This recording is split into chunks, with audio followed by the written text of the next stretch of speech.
Hello children, Uncle Ali here. I'd like to read you a story. Do you like stories? Yes, I thought you would. Well, this one's a real treat. It's called Sexually Active Hippo. Gather round.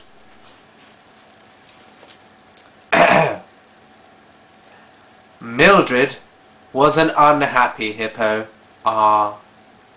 who wallowed alone on the ground, for she had such a very high sex drive, but no partner could there be found. The lions, you like lions? The lions were all getting busy, and the zebra were having fun too. The rabbits were doing what rabbits do best, but Mildred had no one to do. She wasn't an ugly hippo, though she covered a lot of the floor, and big girls, well, they need love too. Pound for pound, probably more. One fine day, Mild couldn't take it anymore. She gradually leapt to her feet and went off in search of another, a partner, a man she could meet. She wandered along by the river and watched the birds getting it on, and so wished that God would deliver unto her a nice bit of schlong. Of course, she had tried masturbation. Do you know what masturbation is, children? I bet you do. Of course she had tried masturbation, but it just didn't do it for her, because she found it so hard to flick her own card with her feet shaped as round as they were.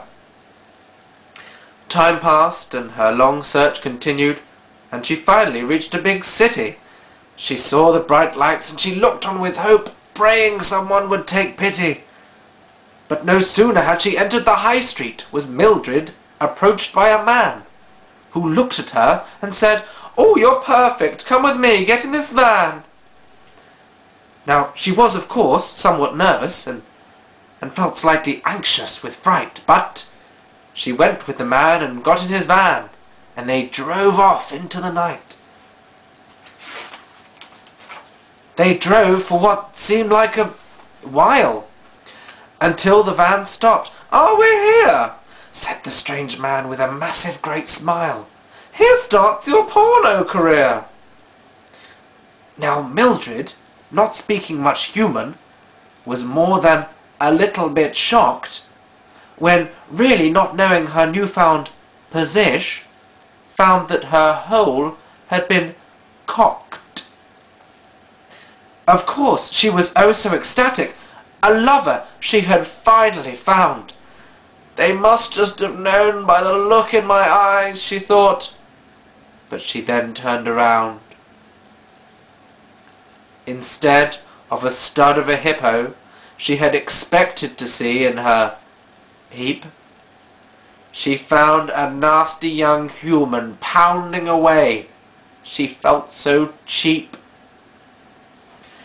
Yes, children, yes, she had wanted some action, but boffing a human was wrong. And she quickly discovered this horrible act was being sent out live on hippolove.com.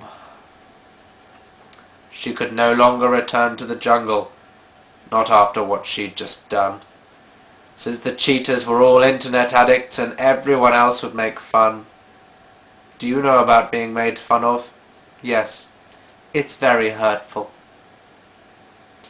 So Mildred, she sadly stuck with it and continued this sinful career, having sex with men over the web, in her bum, then her nose, then her ear. The next few years were quite shaky, really. The drugs and the sex and the booze. But Mildred, she had no more options. One GCHE, a General Certificate of Hippo Education, not much to lose. The cocaine destroyed her big nostrils, and she took pills, and then one day thought, fuck it. I have to retire, I just can't respire, and my fanny is the size of a bucket. So what on earth, children, is the moral of this tale? It's really not clear. maybe it's, if you're a hippo, just don't get shagged in the ear? No, no, no, that's far too simplistic. The moral is, lest we forget. Say no to strangers or there is the danger, the real danger. They will broadcast you live on the net, boys and girls. Terrible. Wait, actually wait. This is the clincher, this is the moral, this is, ignore the other ones, this is the one. If you're horny and hunting a stud, right? But you're a hippo, don't be a jippo and keep your fat ass in the mud, alright?